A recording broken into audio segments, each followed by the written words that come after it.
Assalamualaikum warahmatullahi wabarakatuh. Selamat pagi. Ketemu lagi sama Miss Riri. Apa kabar semuanya? Semoga semua dalam keadaan sehat ya. Dan kalau ada temannya yang sakit, semoga cepat sembuh. Oke? Semangat. Nah, tahu nggak sekarang kita udah masuk ke tema berapa? Iya, kita udah masuk ke tema 6 ya. Kemarin kemarin sudah ulangan. Gimana ulangannya? Bisa? Pasti dong. Anak murid Bu Guru kan hebat-hebat ya. Pintar-pintar, mandiri ya.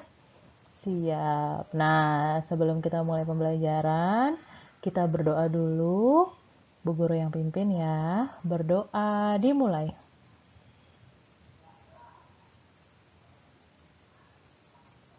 Berdoa selesai. Oke, tahu nggak?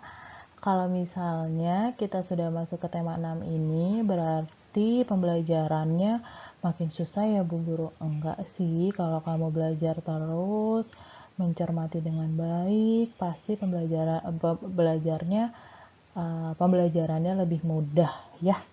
Oke, kita lihat ya. Nah, tematik kelas 2, tema 6, merawat hewan dan tumbuhan, subtema 1, hewan di sekitarku.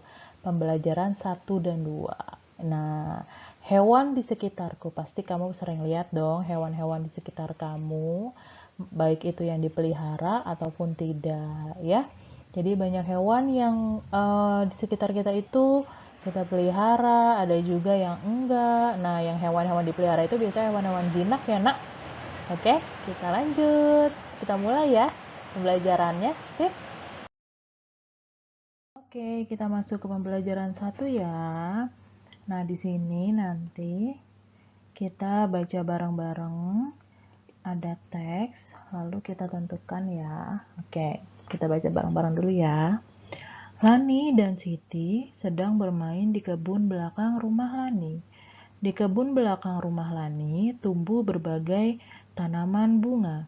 Bunga-bunga bermekaran. Tampak kupu-kupu terbang ke sana kemari. Tidak jauh dari taman bunga terdapat kandang ayam. Lani dan keluarganya memelihara ayam. Di dekat kandang ayam terdapat satu kandang kelinci. Lani juga memelihara kelinci. Nah, dari bacaan ini, apa yang bisa kalian bedakan? Oke, di sini ada huruf besar ya. Nah, huruf besar ini digunakan di mana, Nak? Diletakkan di mana? Benar, huruf besar diletakkan di awal kalimat dan apalagi?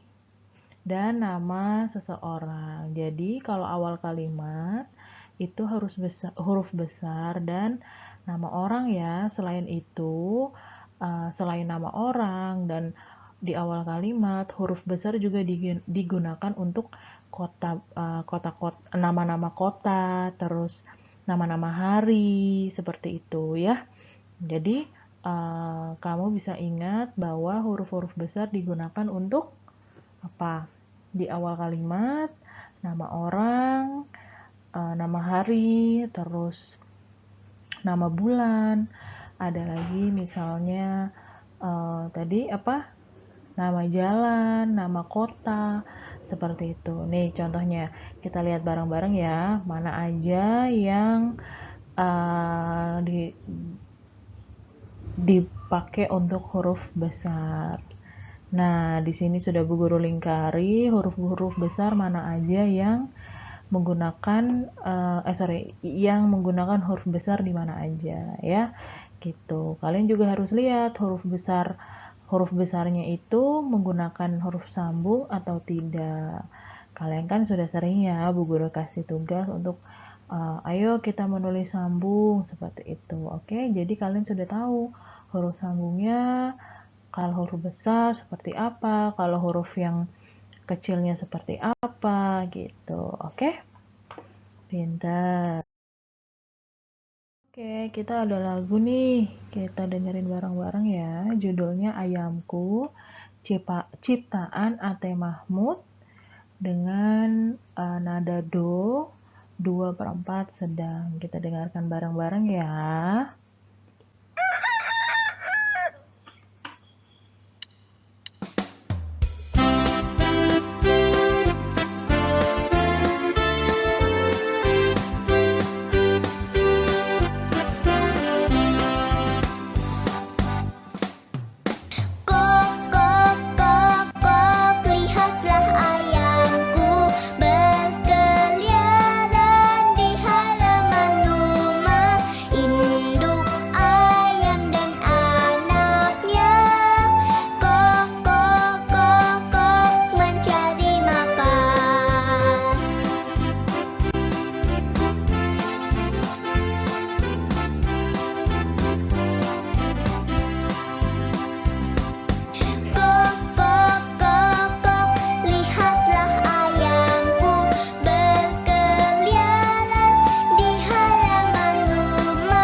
Oke, dari lagu tadi yang udah kamu dengerin, kita belajar nadanya yuk. Lagu tersebut dapat dinyanyikan dengan memperhatikan panjang dan pendek bunyi. Bunyi panjang ditandai dengan garis dan titik. Bunyi pendek ditandai dengan garis, bukan garis ya, dengan lingkaran seperti ini. Oke, jadi bunyi panjang ditandai dengan garis panjang, bunyi pendek ditandai dengan lingkaran. Oke, kita lihat di lagunya ya. Nah, di sini ada lagunya. Nah, di sini ada lagunya dengan notasinya. Kita tentukan mana yang nada panjang dan mana yang nada pendek. Oke. Nah, yang ada garis di atas ini bukan berarti nadanya panjang ya, Nak. Gitu. Nah, jadi kita tentukan nih nada panjang dan nada pendeknya di mana. Gitu. Nah, kalau misalnya notasi dengan nilai setengah ketuk disebut dengan nada pendek. Yang mana nada pendeknya? Coba kita lihat ya. Nah, di sini nada pendeknya kita tentukan. Coba dari lagu tadi kan ini ada yang nadanya pendek nih. Nah, biasanya nada pendeknya kelihatan ada garisnya nih. Nah, di sini ada nada-nada pendeknya. Kok, kok gitu. Lihatlah ayamku. Nah, di sini ada nada-nada yang disebut dengan nada pendek. Ini setengah ketukan ya. Lanjut. Nah, konotasi yang tidak memiliki garis di atasnya. Jadi tidak ada garis di atasnya. Namun ada titik di belakangnya. Maka nilainya 2 ketuk. Yang mana hayo ada garis tidak ada garis di atasnya. Nih, di sini ada nih. Ada titik di belakangnya. Di situ disebut dengan 2 ketuk atau nada panjang. Kita tentukan ya sebagai tuh nada panjang. Kalau yang bulat tadi apa? Nada pendek ya. Lalu ada lagi ada yang belum ditentukan kan? Nah, di sini nada yang tidak memiliki tanda garis di atas dan tidak ada memiliki tanda titik di belakangnya, maka memiliki 1 ketuk. Coba tuh di di sini ya. Nih, yang ada satu ketuknya. Oke. Jadi dia tidak panjang tapi tidak pendek. Gitu. Oke. Nah, jadi dalam lagu ini bunyi panjang itu 2 ketuk dan bunyi pendeknya itu setengah ketuk. Oke.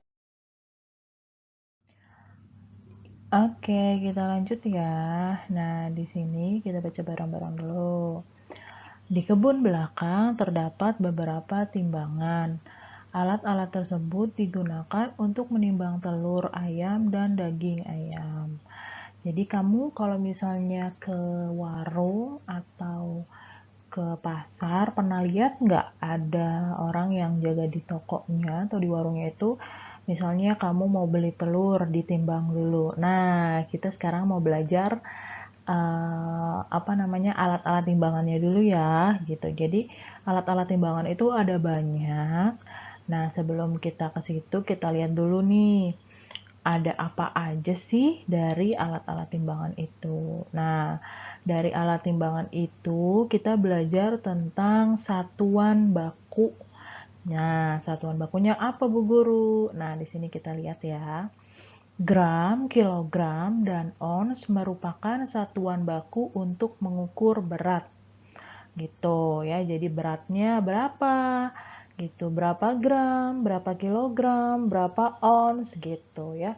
Itu mengukur berat menggunakan alat timbangan. Jadi sebelum masuk ke alat timbangan, Bu Guru jelasin dulu. Oke? Nah, di sini pada alat timbangan terdapat huruf G, kg, dan ons. G berarti gram, kg berarti kilogram.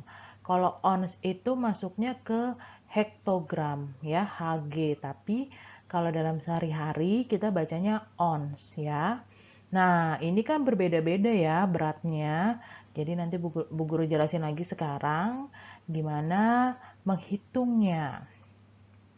Nah, di sini berat 1 kg sama dengan 1000 gram. Berat 1 kg sama dengan 10 ons. Dan berat 1 ons sama dengan 100 gram. Jadi, satuan yang paling kecil itu gram, yang paling besar itu kilogram, yang di tengah-tengah itu ons gitu. Sebenarnya satuan beratnya tuh banyak ya, Nak, tapi kita belajar ini dulu, oke? Nah, di sini ada kilogram, ons, dan gram.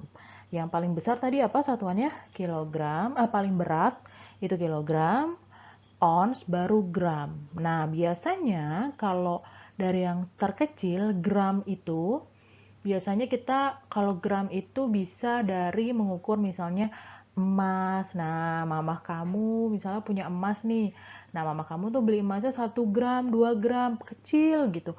Kok makanya enteng banget ya, tapi semakin berat, semakin banyak semakin berat. Tapi dihitungnya 1 gram, 2 gram, seperti itu. Kenapa Bu Guru? Karena memang emas itu kan mahal. Jadi hitungannya 1 gram, 2 gram. Nah, ngitungnya gimana Bu Guru? Kan itu kecil sekali. Jadi nanti Bu Guru kasih tahu ya timbangannya seperti apa. Nah, jadi misalnya di sini yang kedua itu ons. Setelah gram paling kecil, ons, baru kilogram. Kilogram itu yang paling berat. Biasanya kalau kilogram itu untuk berat, contohnya tepung berapa kilo, 1 kilo, 2 kilo gitu. Berat badan juga. Kamu berapa kilo beratnya? Nah, itu yang paling berat. Jadi makanya di sini ditulisnya 1 kilogram itu 1 kilogram itu 1000 gram. Berarti kalau dibalik, berarti kalau 1000 gram sama dengan 1 kilo. Gitu dibalik ya. Berat 1 kilo sama dengan 10 ons ya. Nanti kita hitung-hitungannya kita nanti ya. Di sini Bu Guru jelaskan dulu biar kamu ngerti. Oke. Nah, berat 1 ons sama dengan 100 gram. Jadi 100 gram itu yang paling kecil. Kalau dibalik berarti berat 100 gram sama dengan 1 ons gitu ya. Kalau berat 100 gram berapa kilogram Bu Guru? Ayo, nolnya kan ini 3, harusnya jadi 2, berarti 0,1 kilogram gitu. Nanti kita hitung-hitungannya nanti ya, Nak. Kita sekarang Bu Guru jelaskan ini dulu, oke? Nah di sini contohnya nih timbangannya. Mau lihat lebih realnya lagi?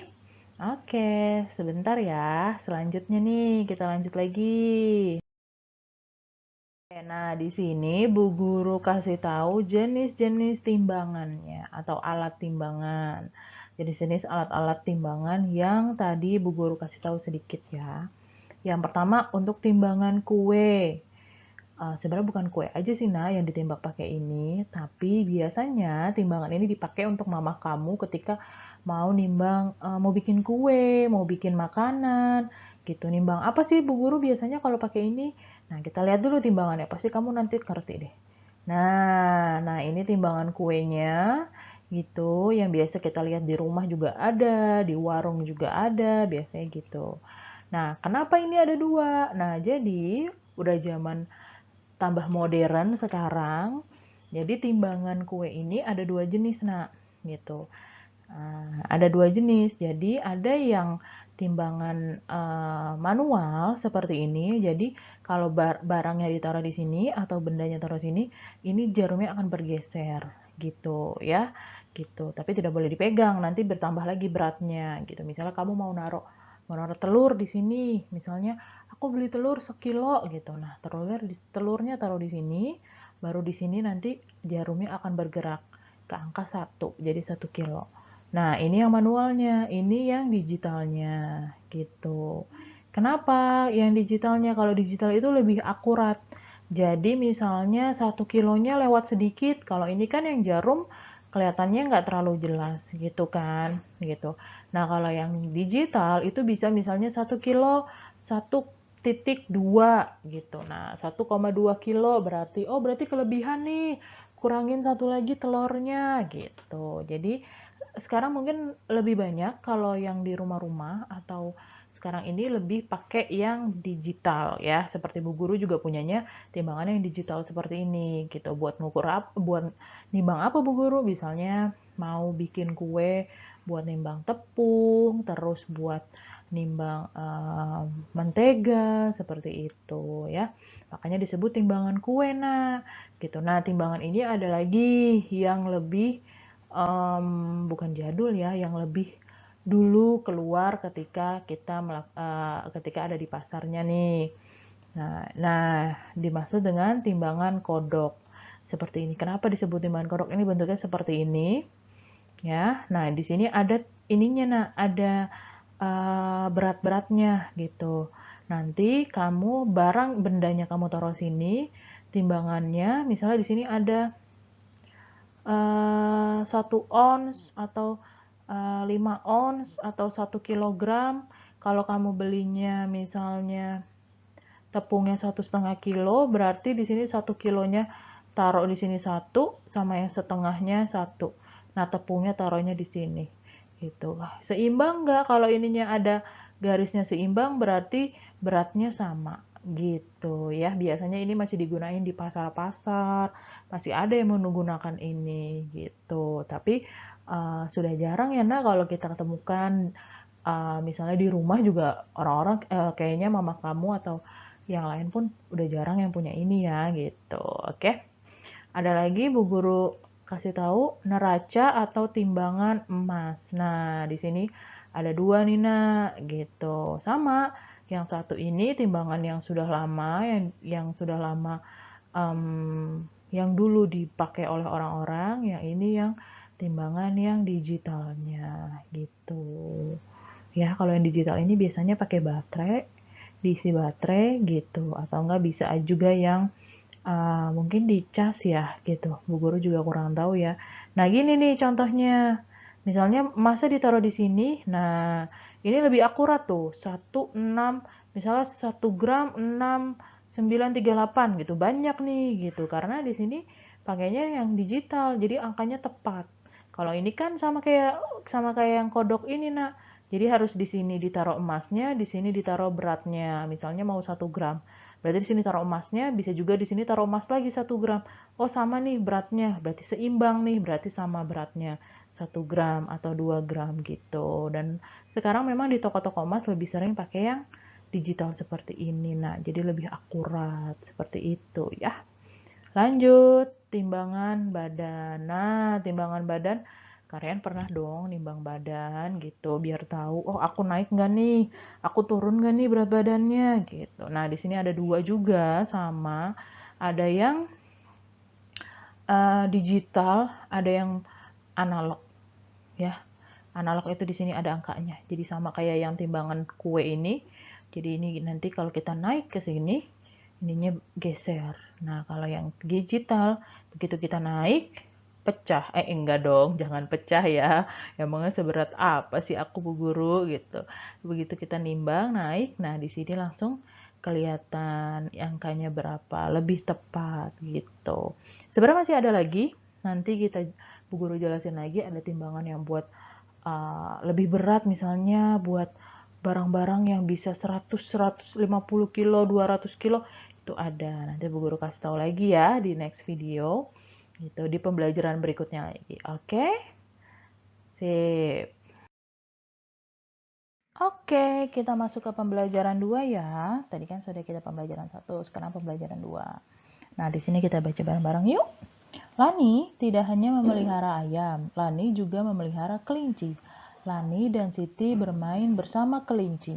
Gambar seperti apa? Nah, ini di belakang rumah Lani ada ayam, ada kelinci, jadi ada kandang kelincinya nih. Jadi Lani dan Siti mempunyai kelinci dan ayam. Jadi dipelihara, diberikan makan, dibersihkan kandangnya, dikasih vitamin, seperti itu ya, diajak main juga. Jadi kalau punya peliharaan, jangan lupa juga diajak main, karena mereka juga suka main gitu. Oke? Ceritanya Lani membuat puisi. Nah, puisinya tentang kelinciku. Oke, Bu Guru contohin deh ya gimana cara membacanya. Setiap orang mempunyai cara membaca puisi berbeda-beda. Jadi kalau kalian dipraktekkan, kalian Bu Guru kasih tugas mempraktekkan membaca puisi, berarti nilainya pun berbeda-beda karena mempunyai gaya masing-masing. Tapi kalau membaca puisi itu bukan membaca seperti membaca wacana atau teks ya. Jadi harus ada intonasinya, harus ada panjang pendeknya, seperti itu. Oke? Bu Guru mulai ya. Oke. Kelinciku. Aku mempunyai 2 kelinci. Aku senang bermain bersama kelinci. Kelinciku lincah, melompat-lompat. Aku pun melompat bersama kelinciku. Nah, seperti itu. Jadi kalau memang ada kata-kata senang, kalian ekspresikan kalau dari katanya, dari kata yang kalian keluar, dari intonasinya itu kalau kalian memang senang, seperti itu ya. Kalau memang puisinya sedih, ya kalian intonasinya sedih, kalian dari nada bacanya juga sedih gitu. Oke, jadi harus disesuaikan ya ketika membaca puisi. Sip. Nah, selanjutnya, jadi Lani setelah membaca puisi di sekolah itu juga pasti mempunyai tata tertib ya. Gitu. Tata tertib itu apa sih Bu Guru? Tata tertib itu aturan yang harus kalian laksanakan di suatu tempat. Nah, sekarang kita baca tata tertib atau aturan. Nah, contohnya di sini, mengerjakan tugas sekolah termasuk tata tertib yang harus ditaati ketika mengikuti pelajaran. Jadi kalau ketika kalian sedang di sekolah, terus Bu Guru kasih tugas, ya harus dikerjakan. Gitu, oke? Nah, kita lanjut lagi ya, Bu Guru jelasin lagi selanjutnya. Di sini dijelaskan ya, kita baca bareng-bareng. Aturan sangat diperlukan dalam kehidupan sehari-hari. Aturan dapat menciptakan keadaan yang tertib dan damai. Aturan ada di mana-mana, misalnya di rumah, sekolah, masyarakat, jalan raya, dan lain sebagainya. Aturan berisi tentang sikap yang boleh dan tidak boleh dilakukan. Jadi dimanapun kamu berada, itu pasti ada aturannya. Gitu ya. Kalau kenapa Bu Guru kita hidup harus ada aturan? Biar kita teratur hidupnya. Kalau tidak ada aturan, kamu nanti misalnya nggak mau mengerjakan tugas, main seenaknya, pulang malam atau apa. Nah, itu memang boleh, kan tidak boleh. Jadi aturan itu dibuat untuk agar hidup kita lebih teratur gitu. Jadi hidup kita, dan biasanya orang yang mentaati peraturan atau tata tertib itu disebut orang yang disiplin.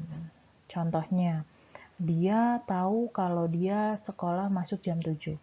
Karena dia disiplin, dia jam 6 sudah siap-siap sampai sekolah setengah 7. Jadi dia tidak pernah datang terlambat. Itu termasuk anak disiplin, seperti itu. Selalu mengerjakan tugas. Nah, ini contoh-contoh tata tertib yang ada di sekolah. Setelah ini kita pelajari ya.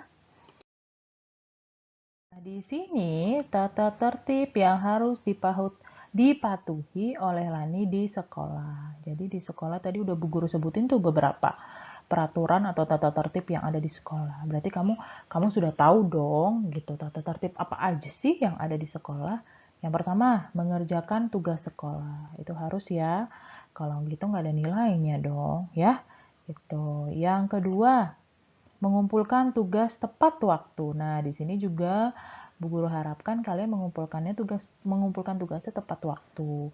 Gitu. Jadi kalau memang ada yang tidak tepat waktu, Bu Guru terima, tapi biasanya memang nilainya berbeda seperti itu. Masa yang nilai yang mengerjakan tepat waktu sama yang terlambat dikasih nilai sama, kan kasihan nanti yang sudah mengerjakan dengan sungguh-sungguh tepat waktu gitu. Oke? Yang ketiga, melaksanakan tugas piket. Jadi setiap hari kalian bergiliran ada piketnya. Hari Senin misalnya siapa disebutkan ada 5 orang, nanti Selasa siapa, Rabu siapa, Kamis siapa, Jumat siapa, seperti itu ya.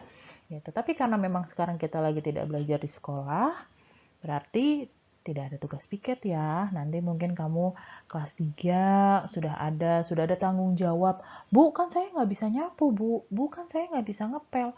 Bisa, nak. Kalau belum dicoba, kalian tidak tahu kan bisa atau tidak. Semuanya juga awalnya nggak bisa. Bu Guru juga dulu nggak bisa nyapu bagaimana, ngepel bagaimana. Tapi kan belajar, akhirnya kita bisa. Oh, apa namanya? Setelah kita bisa mengerjakan di rumah, pasti bisa di sekolah. Makanya dibiasakan di rumah itu juga membantu ibu. Misalnya kalau nggak bisa ngepel, nyapu deh gitu. Nanti kalau misalnya di sekolah sewaktu-waktu kayak gini harus ada piket, berarti kan kalian harus sudah bisa mengerjakan tugas piketnya menyapu gitu ya. Oke, nah tata tertib yang harus dipatuhi oleh Lani di sekolah. Yang kedua ya, datang sekolah tepat waktu. Yang kedua, memakai sepatu warna hitam. Yang ketiga, memakai sabuk atau ikat pinggang. Kayaknya yang pertama ini sebenarnya mengerjakan tata tertib yang harus dipatuhi di kelas ya.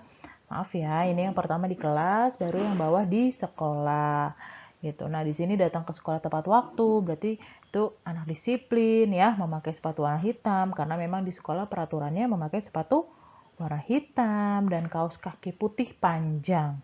Oke, memakai sabuk atau ikat pinggang, memakai dasi, dan memakai topi. Gitu. Kalian pernah lihat nggak? Ada yang kalau upacara dulu berdirinya berbeda tempatnya. Nah, karena itu tidak mematuhi peraturan. Nah, jadi kalau kita tidak mematuhi aturan atau tata tertib yang ada di sekolah, kita mendapat apa? Hukuman, benar ya. Jadi kalau kita tidak melakukan sesuatu yang sesuai peraturan di sekolah, kita mendapatkan hukuman. Gitu. Hukumannya apa? Ya, tergantung peraturan di situ. Kalau misalnya lagi upacara tapi dia tidak memakai topi, biasanya disuruh berdiri di tempat yang berbeda dari teman-temannya yang berbaris gitu. Nah, jadi biar dia tahu, oh saya memang tidak mematuhi peraturan nih, tidak mematuhi tata tertib, saya salah. Lain kali dia tidak akan melakukan itu karena dia merasa malu. Gitu. Kita harus merasa kalau kita tidak melaksanakan tata tertib itu kita merasa malu gitu. Jangan merasa bangga, nak. Weh, aku nih nggak pakai topi, nggak boleh gitu ya. Jadi harusnya kalau kita tidak mematuhi peraturan itu atau tata tertib, kita merasa malu gitu ya. Gitu, misalnya nggak pakai dasi, gitu, nggak pakai sepatu hitam. Nggak apa-apa, orang ini bukan hari Senin kok, nggak apa-apa deh nggak pakai sepatu hitam. Padahal kamu tahu kan kalau itu tidak mematuhi tata tertib, itu jangan dilakukan ya, oke?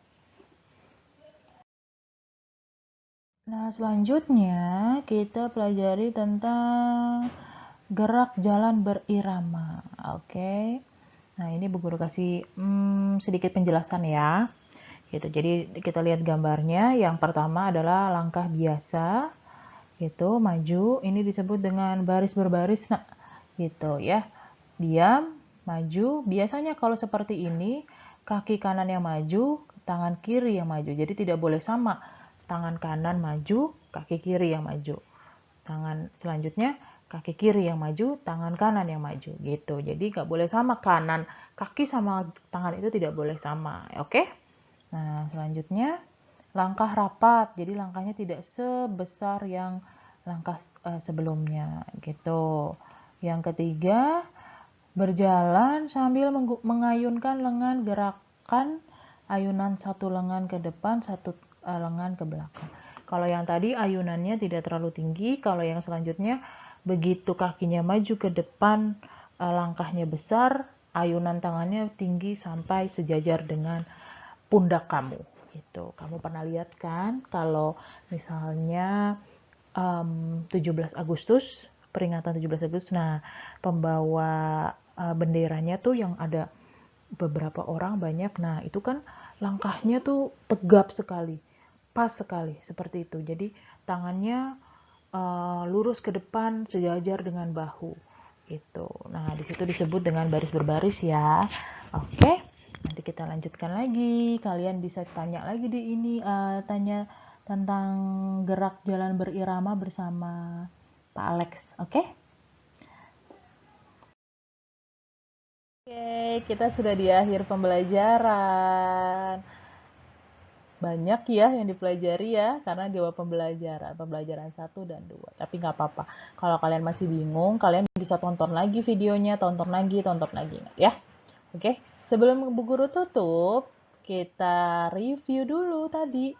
Belajar tentang apa aja. Yang pertama tadi apa?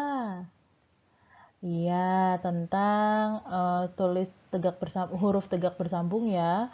Huruf kapital atau huruf besar itu adanya di mana, dipakai untuk di awal kalimat, nama orang, dan bisa nama kota besar, nama hari, bulan, seperti itu ya.